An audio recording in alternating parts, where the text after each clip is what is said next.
puisque tout le monde est là, faisons un triomphe au raté de la famille. Le microphone a émis un crissement aigu, si perçant qu'il m'en a fait mal aux dents. Les faux ongles de Madeleine s'enfonçaient brutalement, sans aucune douceur, dans la peau nue de mon poignet. Elle me tirait de l'ombre, près des portes de sortie, me traînant de force jusque dans la chaleur aveuglante des projecteurs de la scène.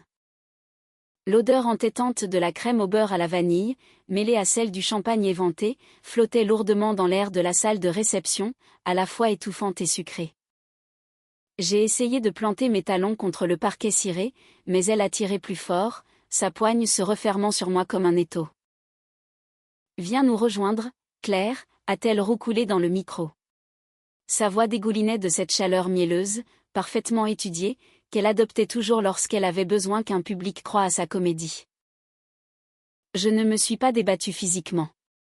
J'ai 38 ans et, en tant que chirurgienne cardiothoracique, je passe de longues journées de 12 heures à ouvrir des thorax et à réparer des cœurs battants. Maîtriser ma respiration, lorsque les alarmes retentissent, est une seconde nature chez moi, l'immobilité est la seule arme dont on dispose, lorsque la panique frappe. Plus important encore, je pouvais voir la lueur d'au moins 2 douzaines de téléphones portables, brandis en l'air à travers la salle plongée dans la pénombre. Les lumières de leurs caméras perçaient l'obscurité, braquées directement sur nous. La moindre résistance, la moindre voix élevée de ma part, deviendrait simplement une preuve indélébile, servant le récit que ma sœur était en train de construire. Madeleine n'a lâché mon poignet que lorsque nous nous sommes retrouvés pile au centre, sur l'estrade surélevée. Elle s'est tournée vers la foule, et la lourde jupe en soie de sa robe blanche a frôlé mes chevilles. La lumière du projecteur pesait sur ma peau, comme une véritable charge physique. Je me suis tenue parfaitement droite, les mains détendues le long du corps, refusant de croiser les bras, ou de baisser les yeux vers le sol. Pour ceux qui ne la connaissent pas, a déclaré ma sœur devant les 300 invités, voici ma grande sœur. Je ne pensais pas qu'elle oserait vraiment se pointer. Elle a fait une pause, laissant le micro capter son lourd soupir théâtral. Elle n'a ni mari, ni enfant, et elle n'a même pas pris la peine de nous aider à prendre soin de notre père malade, ces derniers mois. J'ai dû démissionner de mon travail pour rester à la maison et tout faire moi-même. Mais elle a quand même réussi à venir aujourd'hui, probablement pour profiter du vin gratuit et du filet de bœuf. Une vague de rire a parcouru le premier rang, et les demoiselles d'honneur, regroupées dans leurs robes roses assorties, ont gloussé derrière leurs mains. Quelques parents éloignés ont ricané, supposant qu'il s'agissait d'une blague préparée entre sœurs, une sorte d'humour de mariage un peu grinçant. Je ne me suis pas défendue, et je n'ai pas non plus exigé qu'on me donne le micro. J'ai regardé au-delà des flashs d'appareils photo et des visages hilars, observant la salle avec ce même détachement clinique, celui que j'utilise au bloc opératoire. Madeleine donnait une véritable leçon magistrale de manipulation publique, transformant mon silence en un aveu de culpabilité. Elle me punissait, simplement pour avoir osé exister en dehors de son contrôle. Puis, mes yeux ont trouvé la table d'honneur.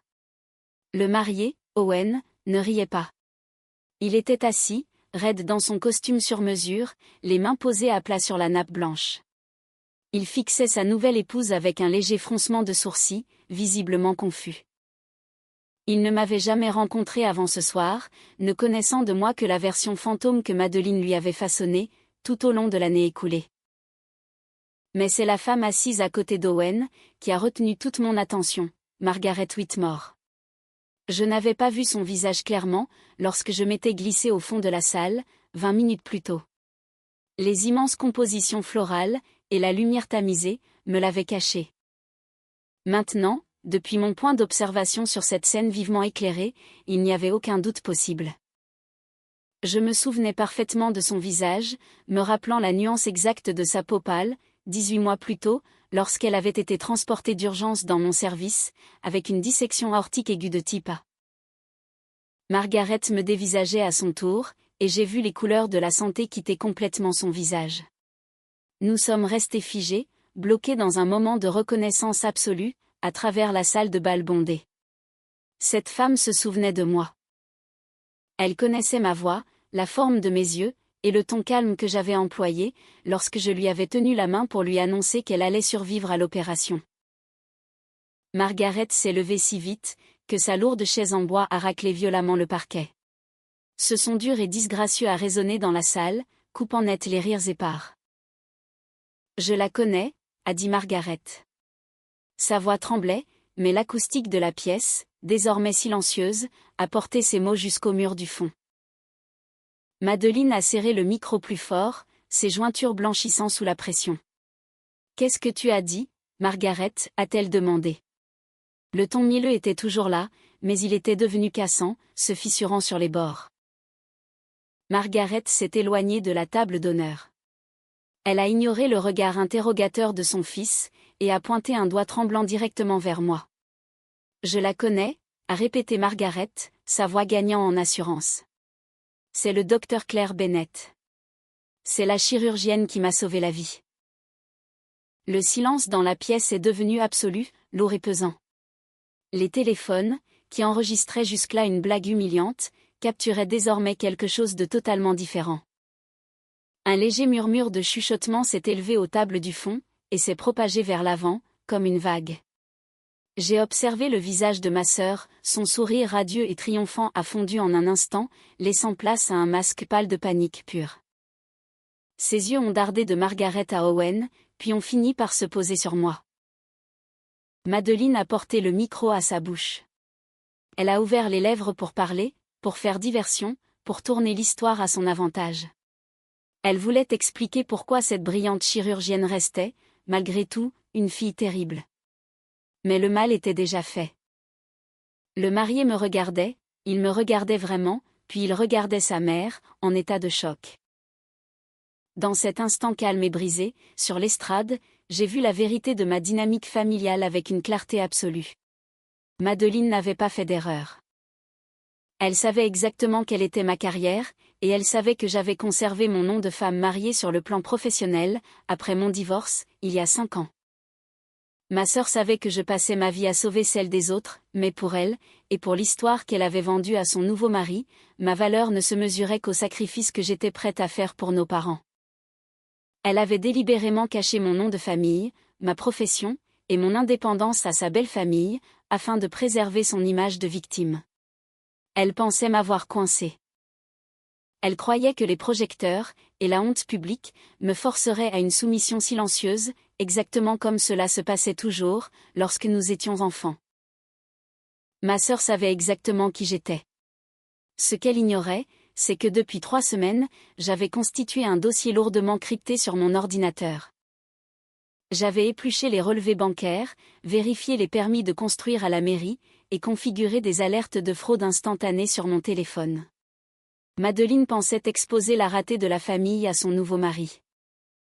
Ce qu'elle ne savait pas, c'est que j'avais enfin découvert où étaient réellement passés les 78 000 euros, destinés au rétablissement médical de notre père. 1 heure avant que je n'entre dans cette salle, la climatisation de ma chambre d'hôtel bourdonnait d'une note basse et régulière. Je me tenais devant le miroir en pied, et je lissais le tissu de ma robe bleu marine. La soie était fraîche sous mes paumes, m'ancrant dans cet espace de tranquillité. C'était une robe coûteuse, achetée avec mon propre argent, et choisie spécifiquement parce que sa couleur discrète m'aiderait à me fondre dans le décor. Sur le bureau en acajou, près de la fenêtre, une lettre de couleur crème reposait dans un rayon de soleil de fin d'après-midi. Le conseil d'administration de l'hôpital, à Lyon, m'avait officiellement offert le poste de chef du service de chirurgie. Ce titre, je l'avais mérité, lettre après lettre. Mon divorce avait été prononcé en mars 2020, il y a plus de 5 ans. Depuis le jour où le juge avait signé ses papiers, je m'étais construit une vie, totalement isolée des exigences des autres. Je n'avais conservé le nom de Bennett que pour ma licence médicale, mes recherches publiées, et ma réputation professionnelle. Mon ex-mari et moi nous étions séparés discrètement, sans enfants, et sans bataille financière sordide, il ne faisait désormais plus partie de mon monde. La maison de ville, les comptes d'épargne retraite, et mon cercle d'amis choisis dans la région lyonnaise, étaient tous à moi. Je n'avais pas besoin du nom de la famille Lawson, et je n'avais certainement pas besoin de leur approbation. Ce même matin, quelques heures seulement avant mon vol, j'étais au bloc opératoire. Le bip rythmé des moniteurs, et l'odeur piquante des antiseptiques me vidaient toujours l'esprit. Mes mains étaient restées parfaitement immobiles, pendant que je guidais mon équipe au cours d'un remplacement de valve complexe. À l'hôpital, mes collègues se tournaient vers moi pour les décisions critiques, faisant aveuglément confiance à mon jugement. Personne, dans ce bâtiment, ne me considérait comme un échec, mais mes parents et ma sœur vivaient dans une toute autre réalité, une réalité où ma réussite ne comptait que lorsqu'ils avaient besoin de quelqu'un, pour payer une facture. Mon téléphone portable a vibré sur la table de nuit en bois, brisant le silence de la pièce. Un SMS de mon chef de clinique a illuminé l'écran, me demandant si je survivais au drame du mariage familial. J'ai tapé une confirmation rapide, je l'ai envoyé, et j'ai jeté l'appareil sur le lit. J'ai bien failli ne pas venir à ce mariage. Ma mère, Judith, m'avait envoyé mon invitation il y a exactement 3 semaines, bien après la date limite habituelle pour les invités venant de loin. Le carton épais était arrivé avec mon nom mal orthographié, et ne comportait aucune option pour un accompagnant. Il n'y avait aucun numéro de table glissé à l'intérieur de l'enveloppe. Son message était parfaitement clair, il signifiait que l'on attendait de moi un cadeau généreux, mais que ma présence physique n'était qu'une réflexion après coup. Malgré cet affront délibéré, j'avais réservé ma propre chambre d'hôtel, et loué une voiture à l'aéroport. Avoir mon propre moyen de transport me fournissait un plan de sortie, un plan qui ne dépendait de personne d'autre. 2 raisons distinctes m'avaient poussé à confirmer ma présence, pour une brève apparition de 20 minutes à la réception. Premièrement, je croyais fondamentalement qu'une sœur aînée se devait de bénir discrètement sa sœur cadette, le jour de son mariage, quelle que soit leur histoire toxique. Deuxièmement, j'avais besoin de voir Madeleine vraiment heureuse, juste une fois, avant de rompre définitivement nos liens financiers. Je n'avais pas traversé le pays en espérant une miraculeuse réconciliation familiale. Clore ce chapitre de ma vie, selon mes propres termes, était mon unique objectif. Le téléphone de la chambre d'hôtel est resté muet, mais mon portable a sonné au moment même où j'attachais le fermoir argenté de ma montre. L'écran affichait le nom de ma mère. J'ai répondu à la 2e sonnerie, gardant une voix parfaitement posée. « Claire », a dit ma mère, faisant l'impasse sur toute formule de politesse. Le bruit de fond, de son côté, ressemblait à des tintements de verre, et à des pas précipités sur un sol carrelé. « Ne fais pas de cette soirée une histoire sur toi. Ta sœur a attendu ça toute sa vie. » J'ai pressé ma main froide contre le bord de la commode en bois, sentant le vernis lisse sous le bout de mes doigts. Je vais juste me tenir au fond, maman. Je resterai en dehors des photos officielles, et je partirai tôt. Une lourde expiration a sifflé à travers le haut-parleur. Promets-moi juste de ne pas parler d'argent, a lâché Judith, sur un ton sec. Nous pourrons discuter de tes petites questions de comptabilité la semaine prochaine, après leur départ en lune de miel. Je n'en dirai pas un mot à Madeleine, ce soir, ai-je répondu. Je lui disais la stricte vérité. Transformer une salle de réception bondée en un champ de bataille, pour une histoire de fonds volés, n'avait jamais été mon plan. Mais ma mère ne m'a pas demandé ce que j'avais l'intention de faire, une fois la musique arrêtée. J'ai mis fin à l'appel, et j'ai marché vers le lit, où ma pochette bleu marine était ouverte. À côté de ma clé de chambre en plastique, reposait une fine enveloppe en papier, toute simple. À l'intérieur, se trouvait un avis officiel de révocation d'accès pour le compte de soins de la famille Lawson, un résumé imprimé des transactions bloquées, et la carte de visite de mon avocate au civil, maître Aaron Caldwell. J'avais l'intention de la remettre directement à Judith, dans le parking, après la découpe du gâteau. C'était un plan propre, un plan discret, conçu pour protéger les soins médicaux de notre père, sans ruiner la fête à l'intérieur. J'ai fermé ma pochette, j'ai attrapé mon manteau, et je me suis dirigée vers la porte. Ma mère pensait que l'enveloppe dans mon sac était un autre chèque. C'était bien la première fois que je rapportais à la maison quelque chose, qui allait leur retirer quelque chose. 5 mois avant le mariage, en avril 2025, mon téléphone portable a vibré contre la porte métallique de mon casier, à l'hôpital. Je venais de terminer une garde épuisante de 12 heures. L'odeur du savon antibactérien agressif, et des compresses stériles, collait encore à ma peau, et mes pieds me faisaient mal sur le sol en béton. Le nom de Judith, clignotant sur l'écran fissuré, signifiait généralement qu'une grande fête approchait, et qu'elle avait besoin d'une contribution pour le repas. Cette fois, le silence à l'autre bout du fil m'a semblé lourd, avant même qu'elle ne prononce un mot. Mon père avait été victime d'un léger accident vasculaire cérébral. Il avait déjà quitté l'hôpital, et se remettait dans sa propre chambre, mais leur maison sur demi-niveau était un véritable parcours d'obstacles, pour un homme qui pouvait à peine lever sa jambe gauche. J'avais suggéré l'intervention d'un spécialiste en gériatrie, pour évaluer la propriété et organiser un plan de convalescence sécurisé. Ma mère a rejeté l'idée instantanément, la voix tendue et sur la défensive. Elle a insisté sur le fait que Madeleine avait déjà pris les choses en main, pour gérer chaque détail sur place. 2 jours plus tard, la demande financière est arrivée dans ma boîte de réception. Ma sœur avait joint à son email une feuille de calcul, méticuleusement formatée. Les lignes étaient codées par couleur, listant des devis pour la conversion d'une douche à l'italienne, des barres d'appui dans les couloirs, des soins infirmiers temporaires à domicile, et un lit médicalisé réglable hors de prix. La somme totale requise, au bas de la dernière colonne, s'élevait à exactement 78 000 €. Dans le corps principal du message, Madeleine avait tapé une phrase précise, une phrase que j'allais relire un nombre incalculable de fois, au cours de l'année suivante. Chaque euro sera utilisé pour les soins de maman et papa. Je ne me suis pas contentée de signer un chèque en blanc, en espérant que tout irait bien. Ma formation médicale exigeait une vérification rigoureuse, avant toute intervention. Assise à l'îlot de ma cuisine, avec une tasse de café froid, j'ai composé le numéro de téléphone indiqué sur le devis du maître d'œuvre principal. Une femme a répondu à la 3e sonnerie.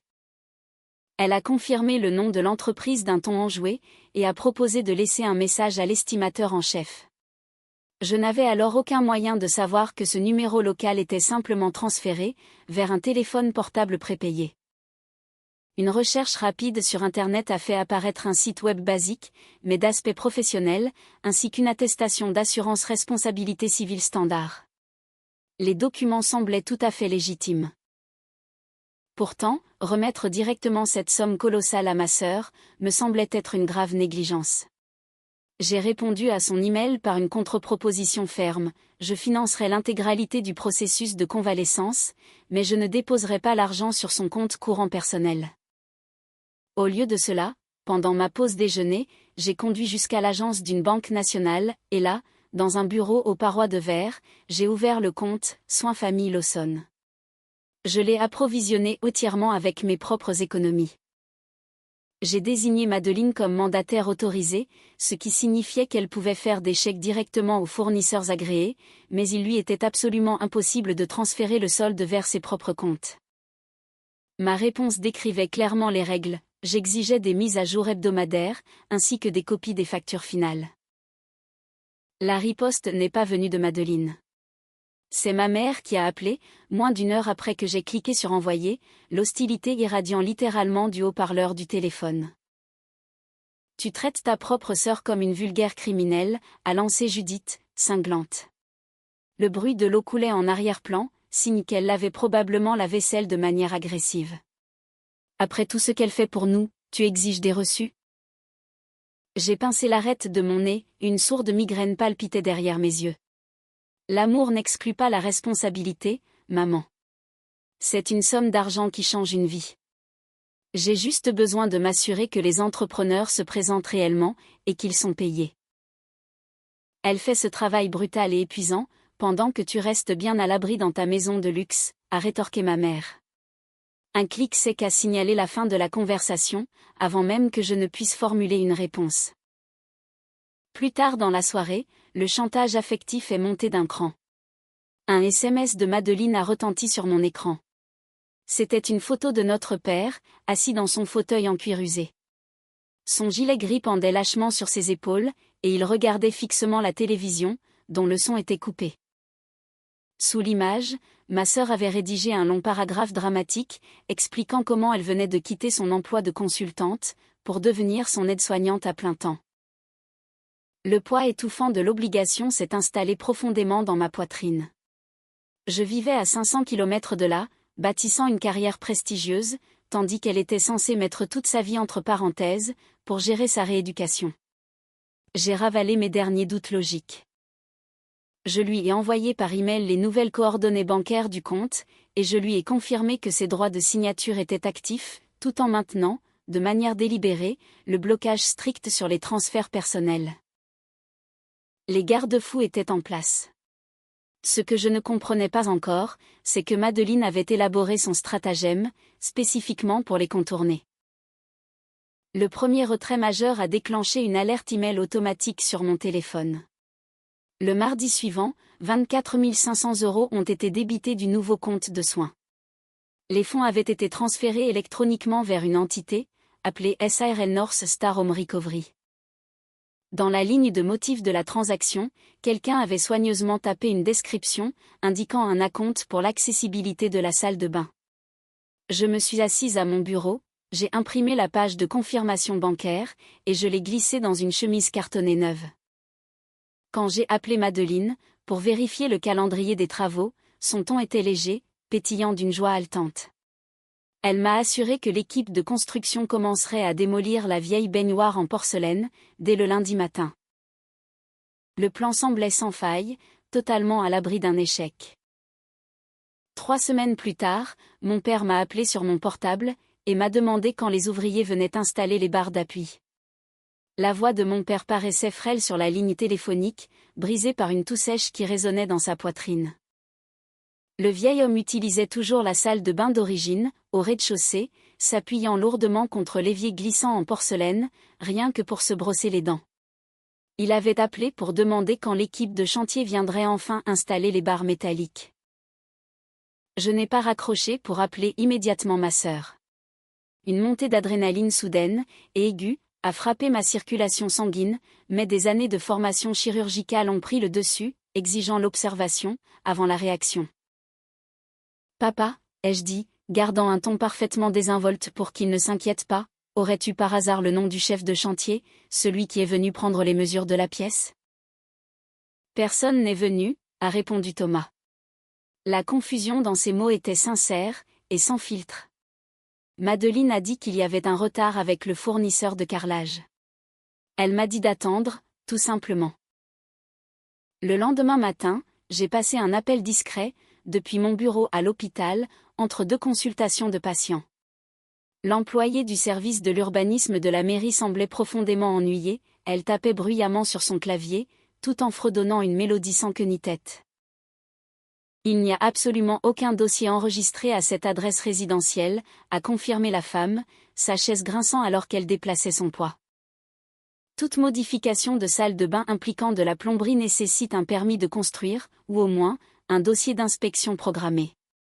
Nous n'avons aucune déclaration active pour la propriété Lawson. J'ai noté son nom, la date du jour, et le numéro de référence négatif sur un bloc-notes jaune.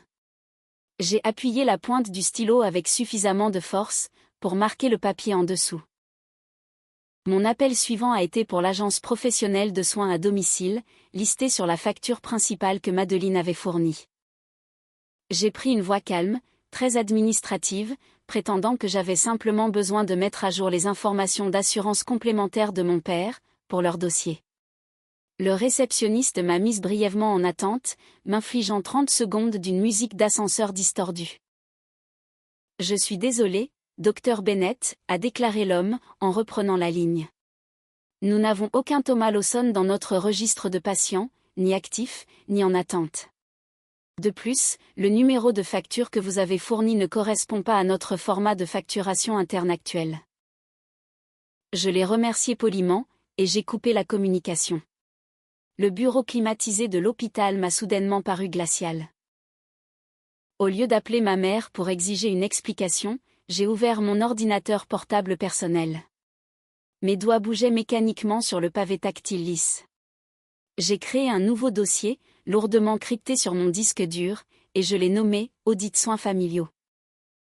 Lentement, méthodiquement, j'ai téléchargé absolument chaque relevé bancaire du compte de soins, j'ai sauvegardé chaque fil de mail, et j'ai capturé des captures d'écran haute résolution, de chaque SMS provenant de ma famille. J'ai construit une chronologie des événements, m'assurant que chaque fichier numérique original restait intact, et légalement inattaquable. 2 jours plus tard, j'étais assise de l'autre côté d'une table de conférence en acajou poli, face à Aaron Caldwell, mon avocate au civil. Aaron a examiné la pile imprimée de preuves financières, son expression est restée totalement neutre, pendant qu'elle feuilletait les pages. C'est hautement suspect, clair, mais ce n'est pas tout à fait suffisant pour justifier une plainte pour fraude pénale, pour le moment, a conseillé l'avocate, en tapotant un lourd stylo en argent contre les documents. Cependant, vous avez plus de motifs vérifiés qu'il n'en faut, pour révoquer son accès financier, et préserver les données existantes. Ne confrontez pas votre sœur. Laissez-la croire que tout va parfaitement bien, pendant que nous tendons notre filet. En suivant ces conseils stricts, j'ai sorti mon téléphone portable, là, directement dans le cabinet d'avocat. J'ai contacté la banque, naviguant à travers les protocoles de sécurité de l'entreprise, pour supprimer définitivement le profil d'utilisateur autorisé de Madeleine. J'ai invalidé la carte de débit physique liée à son nom. Enfin, je suis allé au plus profond des paramètres de sécurité du compte, et j'ai activé des alertes instantanées, par SMS et par email, pour toute transaction échouée, tout transfert bloqué, toute tentative de connexion, ou toute modification de bénéficiaire. Madeleine ne recevrait absolument aucune notification, l'informant que son accès avait été discrètement coupé. Protéger les fonds restants n'était que la moitié de l'équation, car mon père avait toujours besoin de ses médicaments pour la tension artérielle, et de ses prochaines séances de kinésithérapie. L'après-midi même, j'ai redirigé ses factures de pharmacie, et le remboursement de son prêt immobilier, vers un système de paiement direct, lié à mon propre compte courant. Je me suis assuré que ces services essentiels ne subiraient pas un seul jour d'interruption. Quand la tempête éclaterait enfin, retirer le pouvoir volé à Madeleine ne signifierait jamais abandonner ce vieil homme, pour qu'il en subisse les conséquences. Tard dans la nuit, une forte pluie a commencé à frapper les fenêtres de mon salon, créant un roulement de tambour régulier contre la vitre. J'étais assise sur le canapé, l'écran lumineux de l'ordinateur éclairant la pièce sombre, fouillant dans les registres publics des entreprises. La SARL North Star Home Recovery avait bien une empreinte numérique, mais elle était incroyablement superficielle. L'entreprise utilisait une boîte postale générique, située dans une boutique d'expédition locale, en guise d'adresse postale officielle. Il n'y avait aucune licence d'entrepreneur active, enregistrée auprès de la Chambre de commerce, et aucune preuve d'assurance responsabilité civile professionnelle. Mais le détail le plus accablant reposait, tranquillement, au bas de la page d'enregistrement public.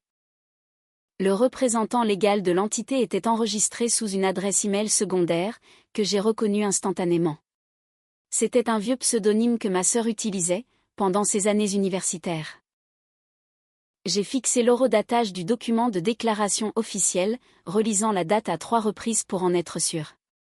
La révélation m'a frappé la poitrine comme un véritable coup physique, froid et indéniablement acéré. Il ne s'agissait pas d'un simple cas d'entrepreneur en retard, ou d'un soignant familial débordé, qui aurait commis une erreur administrative par négligence. La chronologie prouvait quelque chose de bien pire. La société Écran, qui avait absorbé les fonds médicaux de mon père, avait été officiellement enregistrée et constituée, très exactement 2 jours après sa sortie de l'hôpital. L'entité factice avait été créée bien avant que ma sœur ne me demande le moindre centime. J'ai garé ma berline dans l'allée en asphalte fissuré, de la maison de mon enfance. 500 km d'autoroute s'étiraient derrière moi, un trajet spontané, un week-end, poussé hautement par la révélation silencieuse qui reposait à l'intérieur de mon disque dur crypté. La cour avant était exactement la même qu'à Noël. Aucune benne à gravats lourde ne reposait sur l'herbe, et aucun camion d'entrepreneur ne bloquait les portes du garage. En franchissant la porte d'entrée, l'odeur familière du vernis au citron, et de la poussière incrustée dans la moquette, m'a frappé les poumons.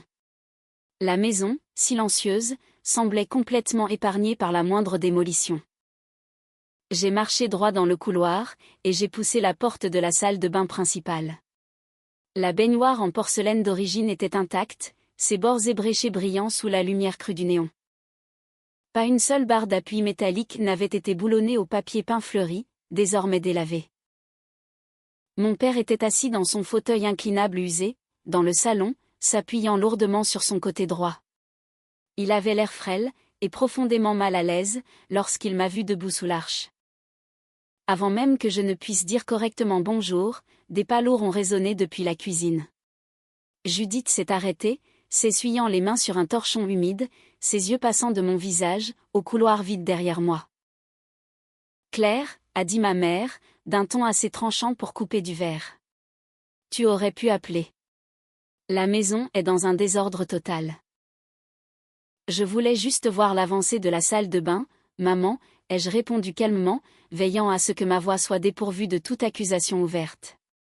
Papa a mentionné qu'il y avait un retard. Le torchon a percuté le plan de travail, dans un claquement sonore. L'entrepreneur a eu d'énormes problèmes d'approvisionnement, et les pluies printanières ont repoussé leurs projets extérieurs. Ils viendront quand ils viendront. J'ai hoché la tête lentement, sortant un petit carnet en cuir de mon sac, pour maintenir la façade de la fille serviable.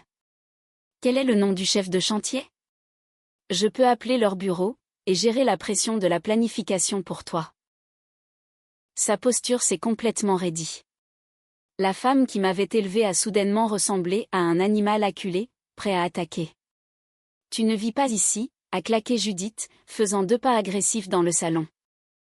Tu n'as absolument aucun droit de débarquer ici, et d'inspecter nos vies comme une sorte d'auditeur d'entreprise. Madeleine gère le moindre détail. Cette attitude défensive, violente et immédiate, m'a dit tout ce que j'avais besoin de savoir.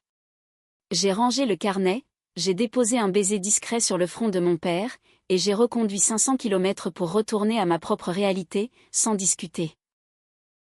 48 heures plus tard, la tension oppressante de cette maison sur demi-niveau me semblait être un lointain souvenir. Je me tenais dans la cuisine lumineuse et ouverte, d'une propriété moderne mise en vente, près de mon hôpital à Lyon.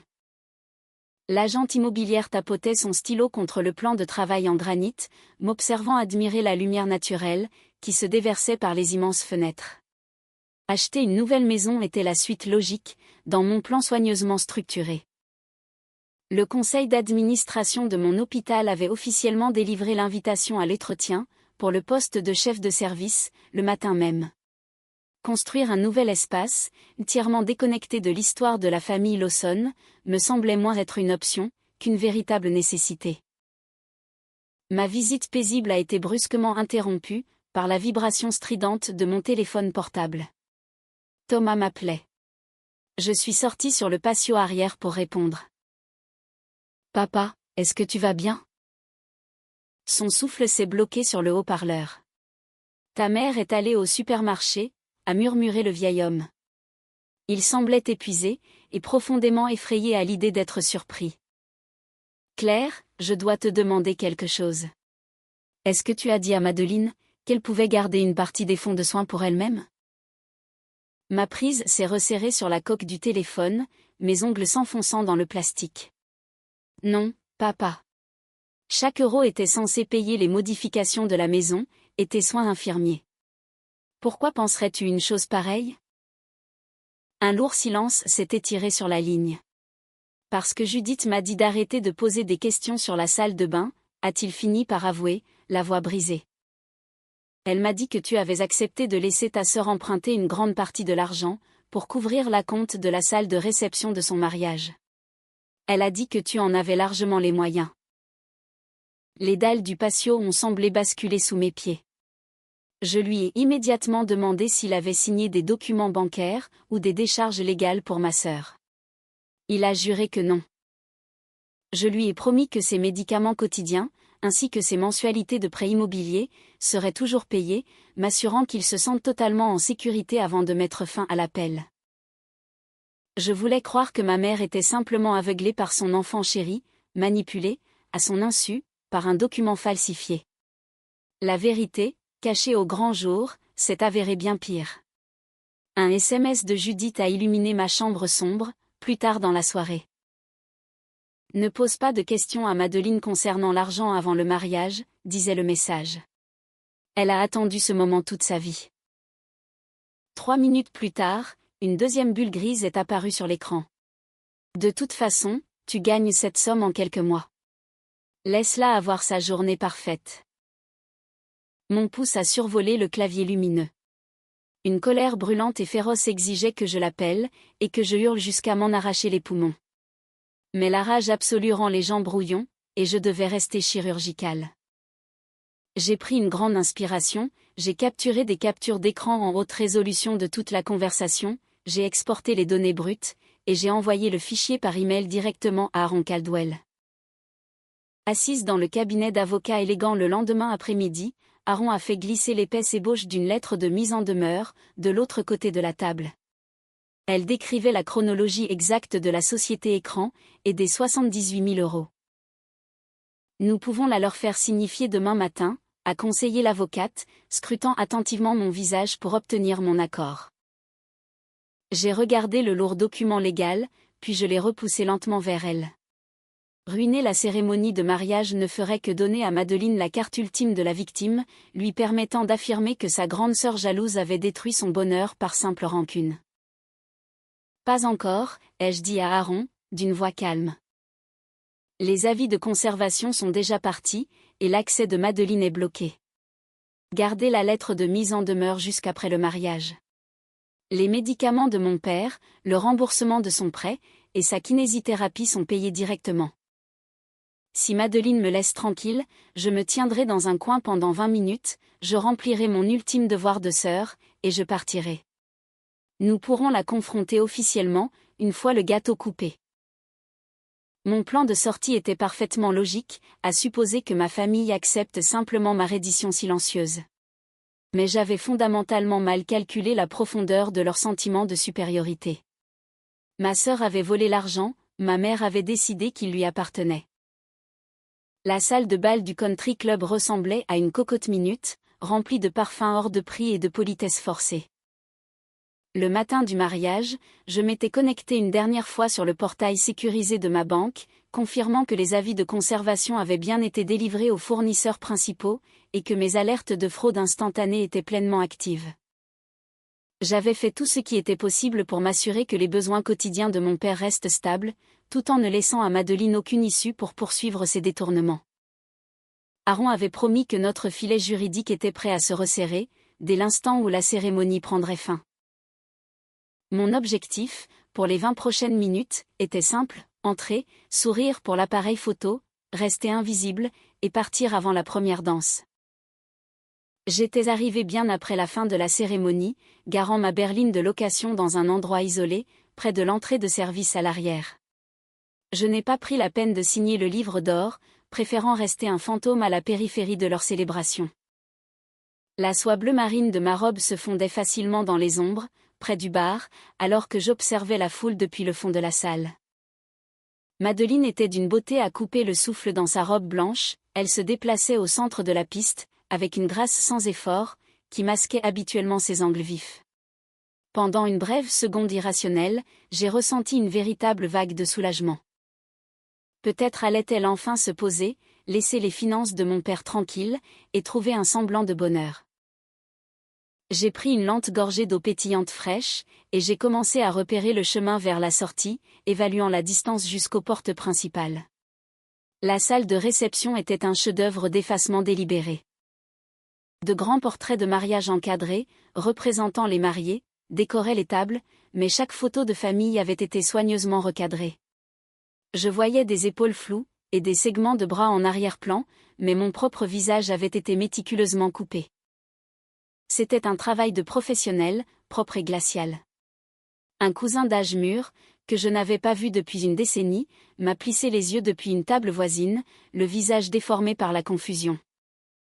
Je lui ai offert un sourire poli, les lèvres serrées, et j'ai dérivé un peu plus vers le coin, me faisant aussi petite que possible. Près de l'avant de la pièce, Margaret Whitmore était assise à la table d'honneur, la posture raide. La femme touchait à peine à son champagne, son regard se posant anxieusement sur son fils.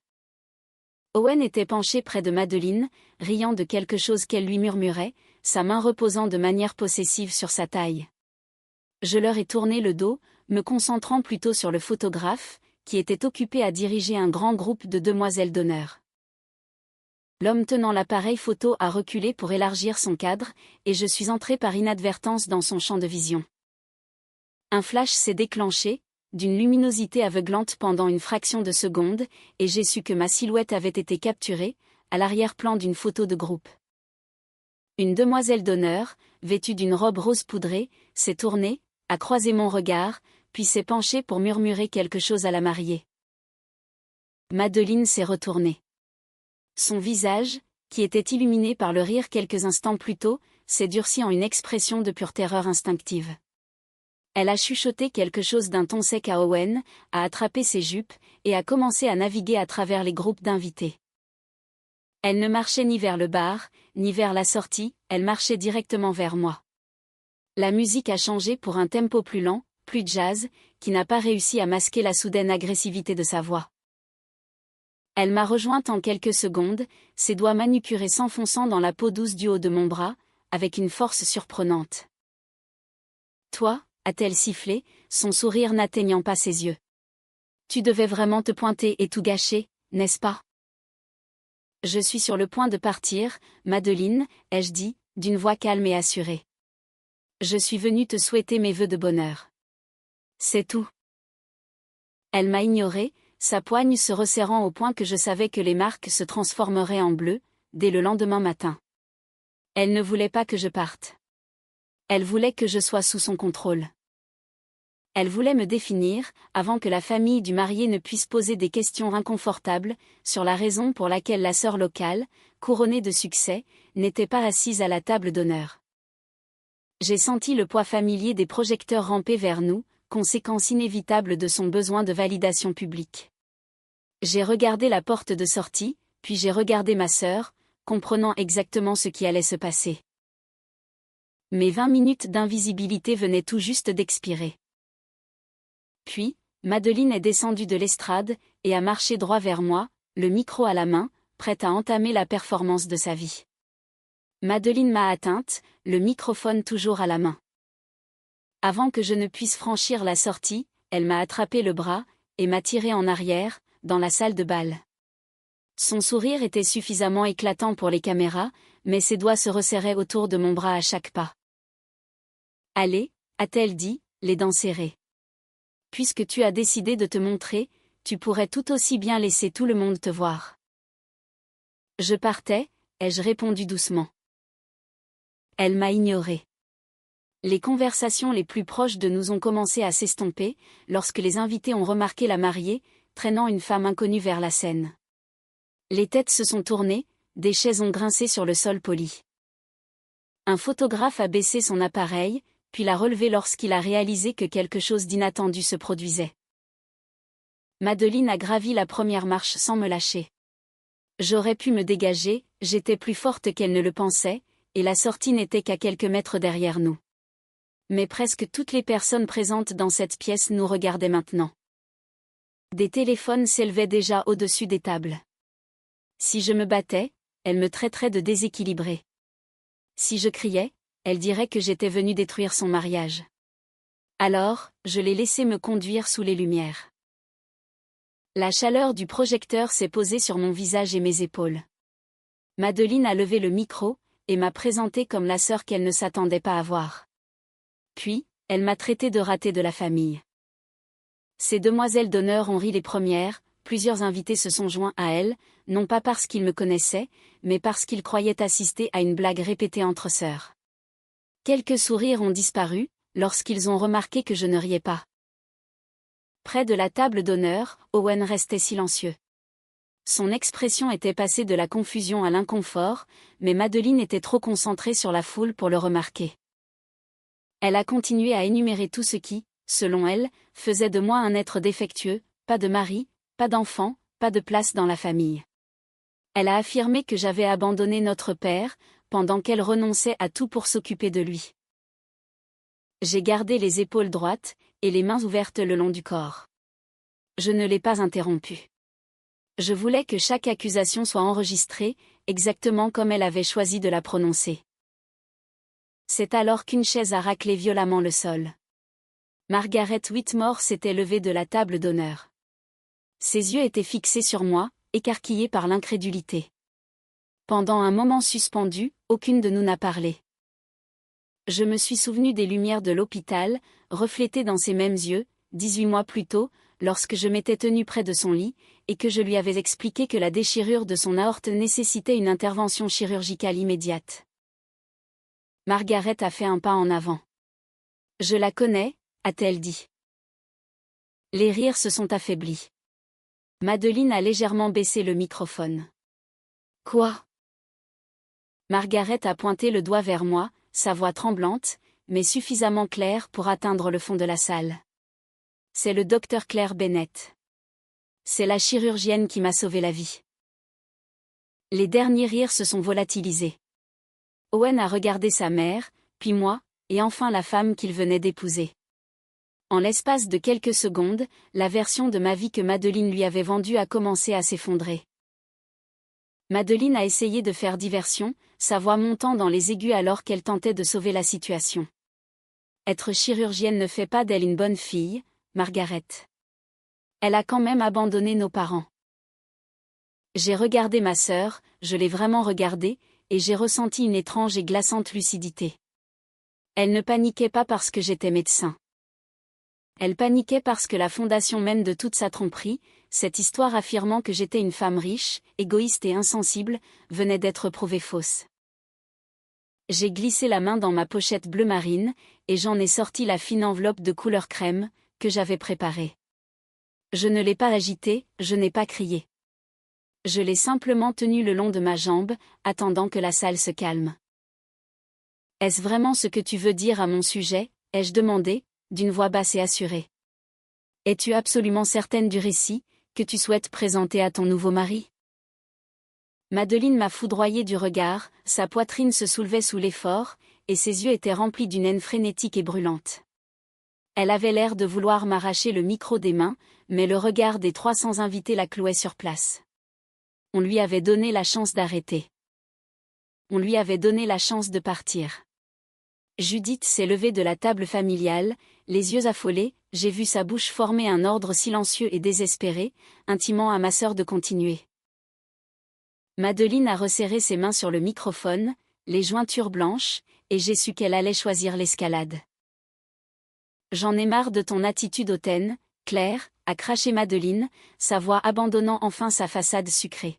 « Tu n'as jamais rien apporté à cette famille, à part de la honte. » J'ai fait un seul pas vers elle, l'enveloppe me paraissant légère et tranchante dans ma main. Le temps du silence s'était achevé, à la seconde même où elle avait choisi de mentir à nouveau. Dans ce cas, ai-je dit, ma voix tranchant à travers la salle de bal avec une précision chirurgicale, où sont réellement passés les 78 000 € que j'ai envoyés pour la convalescence de papa. Le silence qui a suivi a été absolu. Ma sœur s'est figée, son visage prenant une teinte grise macabre.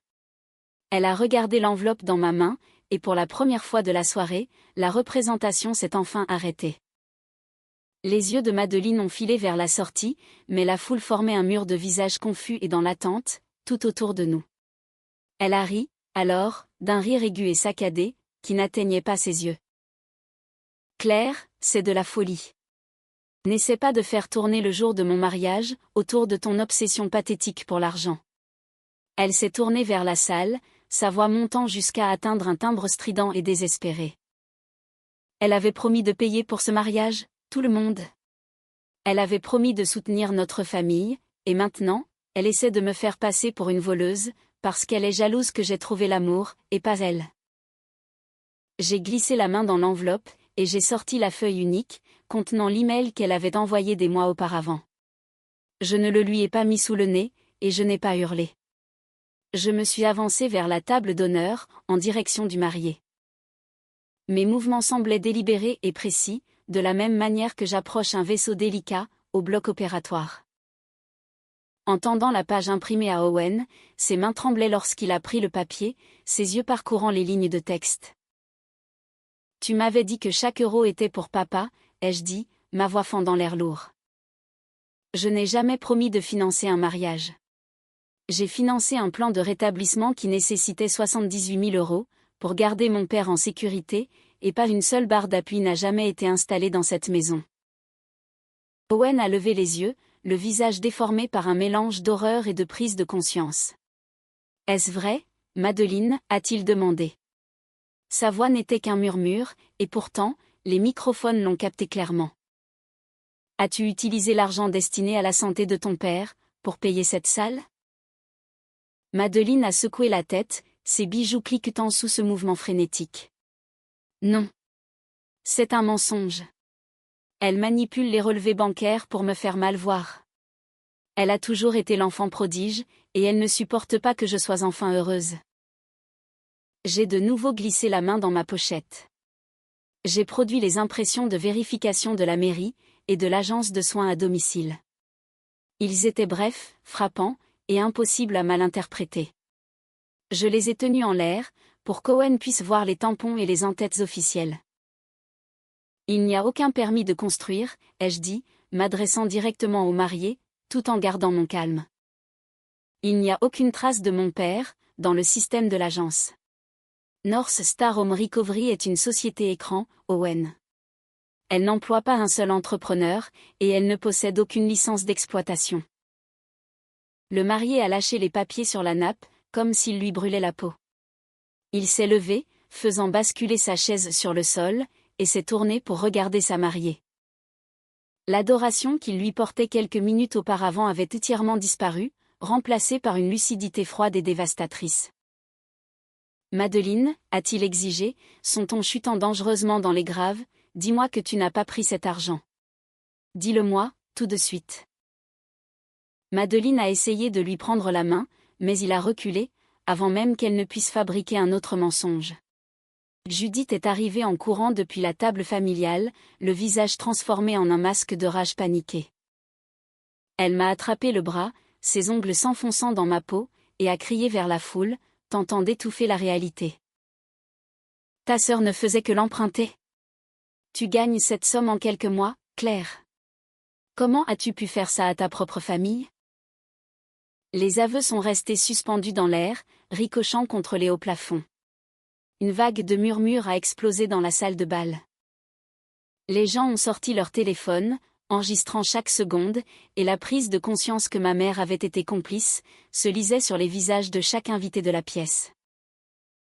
Tu savais, ai-je dit, fixant ma mère. Je n'avais pas besoin de crier, les microphones faisaient tout le travail à ma place. Tu savais que la salle de bain n'avait jamais été modifiée, et tu l'as aidé à le cacher. Thomas s'est lentement levé de la table familiale, la posture affaissée, et l'expression creuse. Il a regardé Judith, puis Madeleine, et enfin, il m'a regardé.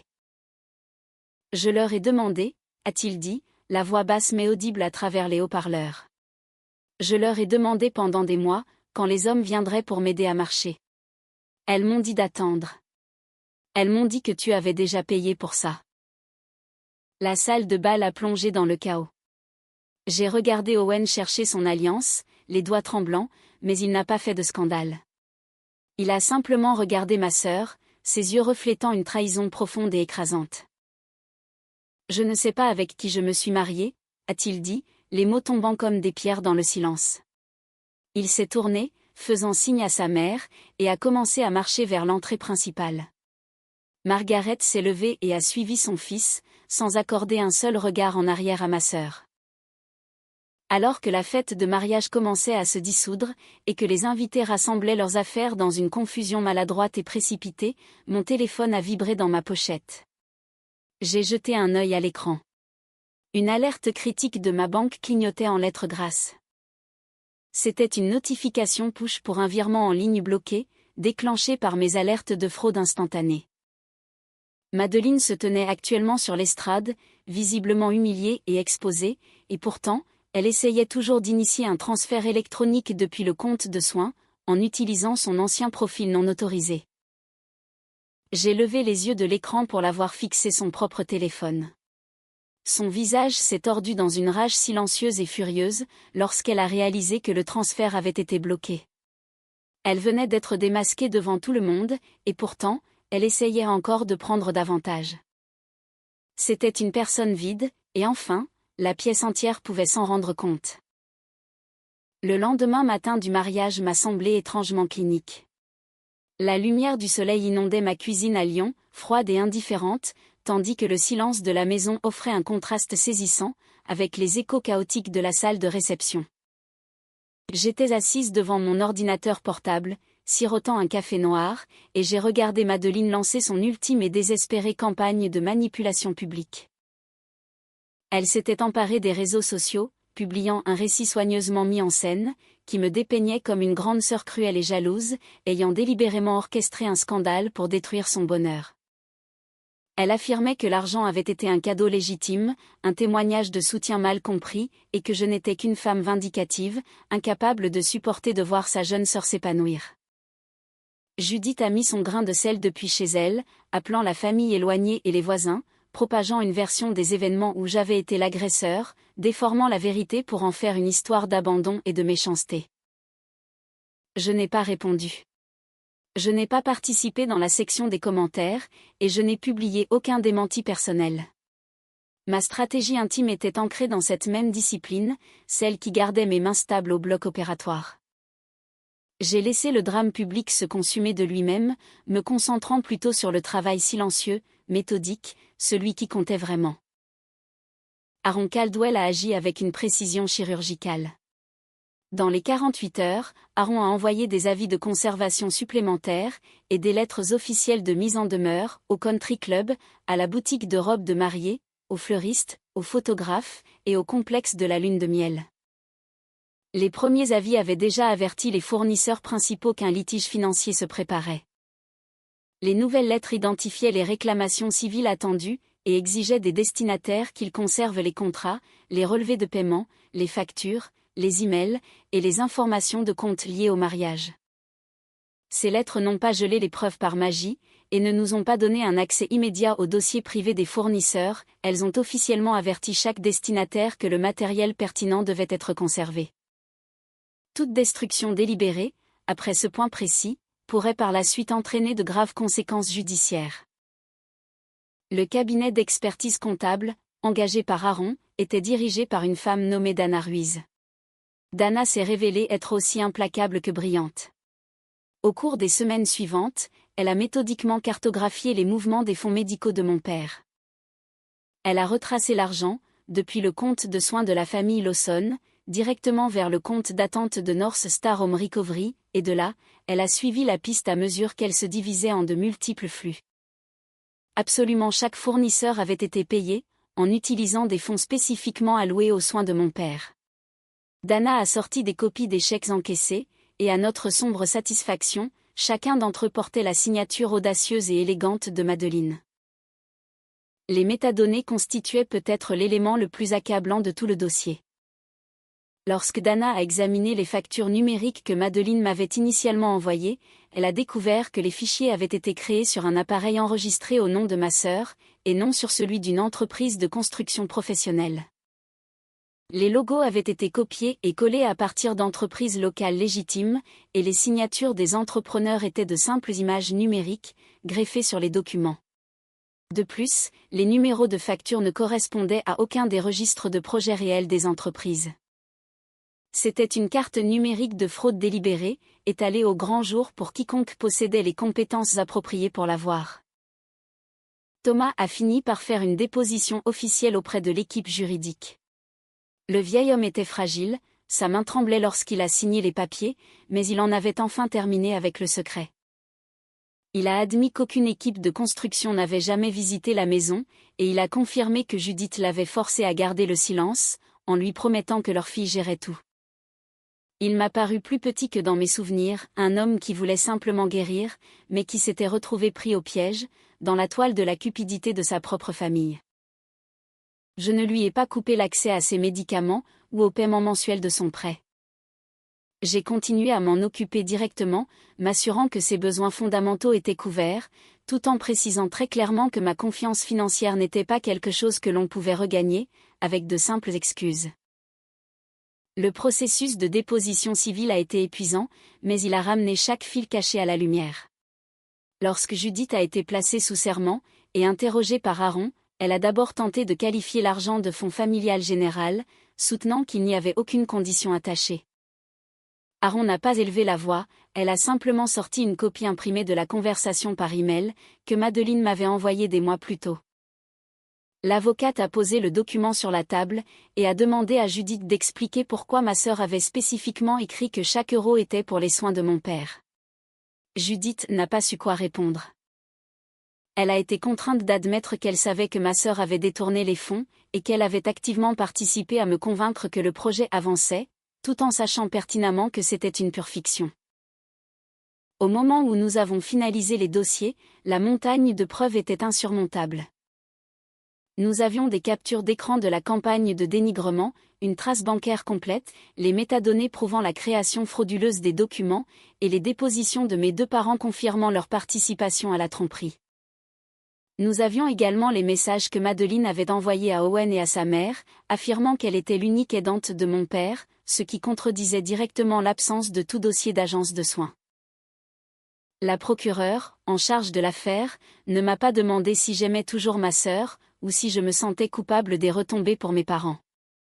Elle était assise dans un bureau aseptisé, feuilletant le classeur que Dana avait organisé, et m'a posé une seule question pragmatique.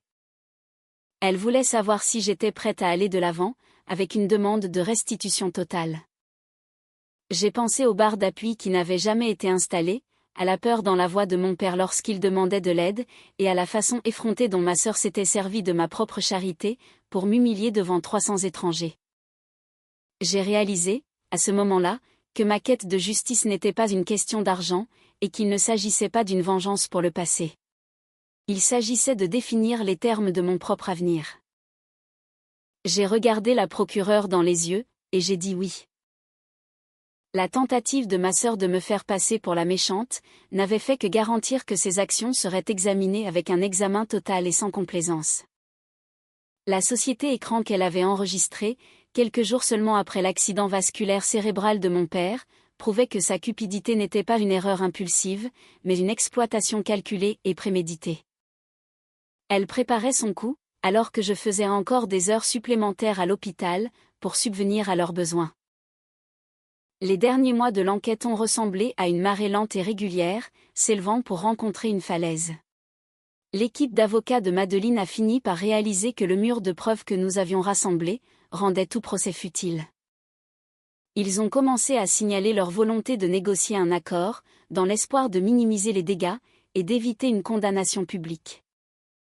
Madeleine est même allée jusqu'à me contacter, par le biais d'un intermédiaire, suggérant que si j'abandonnais les poursuites civiles et retirais la plainte au pénal, nous pourrions sauver la famille du poids écrasant du scandale. J'ai regardé l'écran de mon téléphone lorsque l'offre est arrivée, ne ressentant rien d'autre qu'un épuisement profond et silencieux. Je n'ai pas répondu. J'ai simplement transféré le message à Aaron. La justice déciderait des conséquences des choix que ma sœur avait faits, et j'étais enfin satisfaite de laisser le système faire son travail. Ma propre guérison a commencé dans les petites pièces vides d'une nouvelle maison, un espace où je n'avais enfin plus besoin de regarder par-dessus mon épaule, pour voir qui attendait de profiter de ma gentillesse. Je ne détruisais pas ma famille, je m'assurais simplement qu'ils ne pourraient plus m'utiliser, pour construire leurs propres mensonges. Owen Whitmore avait quitté cette salle de bal, près de 10 mois plus tôt, laissant derrière lui les débris de son mariage éphémère. Son départ n'avait pas été l'éclat dramatique d'un homme bafoué, mais une sortie finale, silencieuse, qui en disait plus long que n'importe quelle dispute.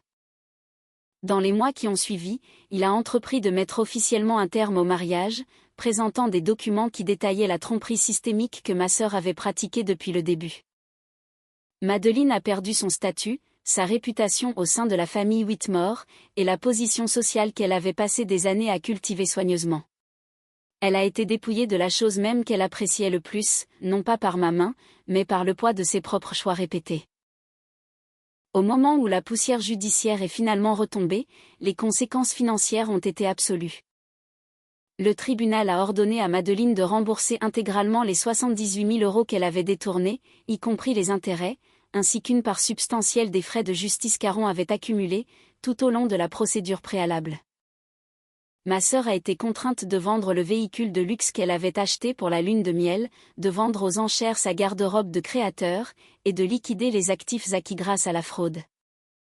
Lorsque ses comptes personnels n'ont pas suffi à couvrir le solde total, des saisies sur salaire ont été attachées à ses revenus futurs, garantissant que chaque salaire qu'elle toucherait serait amputé jusqu'à ce que la dette soit éteinte. Le système de justice pénale a avancé avec une formalité froide et délibérée, se moquant bien de ses appels à la clémence. Madeleine a plaidé coupable pour crime de fraude, admettant la fabrication de fausses factures et l'obtention de fonds sous de faux prétextes. La sentence a exigé 4 mois d'enfermement dans une maison d'arrêt départementale, suivie de 3 ans de mise à l'épreuve sous contrôle judiciaire. Au-delà de la restriction de sa liberté physique, elle a été définitivement interdite d'exercer des fonctions de mandataire ou de gérer les affaires financières de tout membre de sa famille, une précaution qui assurait qu'elle ne pourrait plus jamais exploiter mon père ou quiconque dans notre entourage. Judith, quant à elle, a vu son propre monde rétrécir rapidement. Une fois que le tribunal a retiré à Madeleine son autorité financière, ma mère a perdu le canal principal qu'elle avait utilisé pour gonfler son propre niveau de vie. Je continue à payer les médicaments de Thomas, ainsi que ses soins à domicile, directement via des prestataires de services agréés, mais je refuse de fournir le moindre centime de revenus discrétionnaires.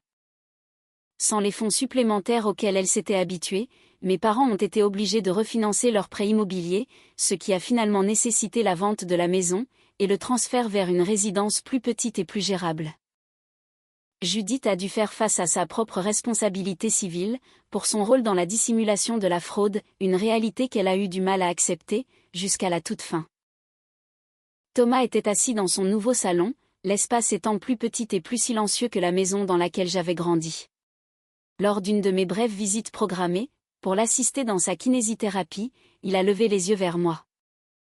Son regard semblait avoir vieilli de plusieurs années, depuis la dernière fois que je l'avais vu. Il a offert des excuses hésitantes, mais sincères, pour ces années de silence, et pour la façon dont il avait laissé Judith dicter les termes de notre relation.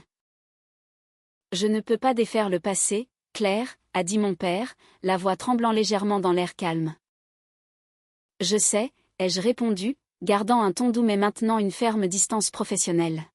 « Je peux m'assurer que tu es en sécurité, papa. Je peux m'assurer que tu es nourri et au chaud, mais je ne peux pas prétendre que la confiance qui a été brisée peut être réparée, simplement parce que tu es désolé. Cette partie de nos vies est terminée. » J'ai vu cette prise de conscience s'installer en lui. Ce n'était pas une interaction cruelle, c'était simplement une limite nécessaire. Notre relation est passée à une nouvelle configuration, limitée, qui n'exigeait pas que je sacrifie ma tranquillité d'esprit pour sauver les apparences.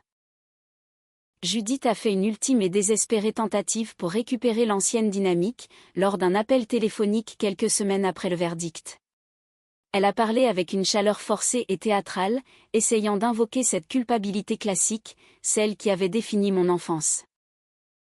La famille pardonne, Claire, a soutenu ma mère, le ton lourd d'un chagrin savamment répété. C'est ce que nous faisons. J'ai regardé le téléphone, puis j'ai regardé vers la fenêtre de mon propre bureau, où un jardin commençait à prendre racine dans la terre, que j'avais retourné de mes propres mains. Le pardon est un choix, maman, ai-je dit. Ma voix était posée, et dépourvue de ces vieilles aspérités familières. Mais le pardon ne restaure pas l'accès. Ce privilège-là n'existe plus. Madeleine a envoyé une longue lettre manuscrite depuis sa prison, affirmant que j'avais, à moi seule, détruit sa vie entière. Je n'en ai pas lu le contenu. J'ai simplement placé l'enveloppe dans un dossier que je gardais pour mon avocate, la traitant avec la même précaution dépassionnée que j'accorderais à un dossier médical, qui ne nécessiterait plus d'attention active. Nous étions en juillet 2026, et je me tenais enfin dans la cuisine de la maison que j'avais achetée, près de l'hôpital. Les murs étaient peints dans une teinte douce et neutre, que j'avais choisie moi-même. Une petite famille de cœur, composée de collègues et proches, m'avait aidé à emménager, remplissant les placards de vaisselle sensée, et les étagères de livres qui m'appartenaient vraiment. La maison ne contenait aucune relique de mon passé, aucune photo recadrée pour exclure ma présence, et aucune dette cachée en attente d'être découverte. J'ai posé mon téléphone face contre l'îlot en granit, alors que le nom de Judith clignotait une fois de plus sur l'écran, une protestation silencieuse contre sa tentative de me joindre. Le silence de la maison n'était pas un espace vide, c'était un sanctuaire de ma propre création. Mes mains, qui avaient passé d'innombrables heures à réparer la vie d'étrangers, se sentaient enfin légères. Ce travail long et épuisant, consistant à démêler mon identité de la toile de leurs attentes, était enfin terminé. Je n'avais pas détruit ma famille, j'avais cessé de financer le mensonge, qui la maintenait ensemble. Vous méritez de savoir que l'amour n'exige pas votre propre destruction. Lorsque vous vous retrouvez à sacrifier constamment votre stabilité financière, votre santé émotionnelle ou votre tranquillité d'esprit, pour maintenir une relation, vous n'êtes pas un membre solidaire de la famille, vous devenez un complice de la malhonnêteté de quelqu'un d'autre. La vraie gentillesse ne devrait jamais être utilisée comme un outil de manipulation, et poser des limites fermes n'est pas un acte d'hostilité, c'est l'étape la plus vitale pour vous réapproprier votre propre identité. Vous devez apprendre que vous avez le droit absolu d'arrêter de financer les mensonges que les autres racontent, surtout lorsque ces mensonges sont utilisés pour rabaisser votre valeur. Protégez vos ressources et votre esprit, car les personnes qui tiennent vraiment à vous respecteront vos limites, tandis que celles qui n'apprécient que ce que vous pouvez fournir finiront par révéler leurs véritables intentions, dès le moment où vous direz non. Vous êtes-vous déjà senti coupable d'avoir enfin placé votre propre bien-être au-dessus des exigences de quelqu'un qui prenait votre gentillesse pour acquise, et comment cette décision a-t-elle changé votre vie ?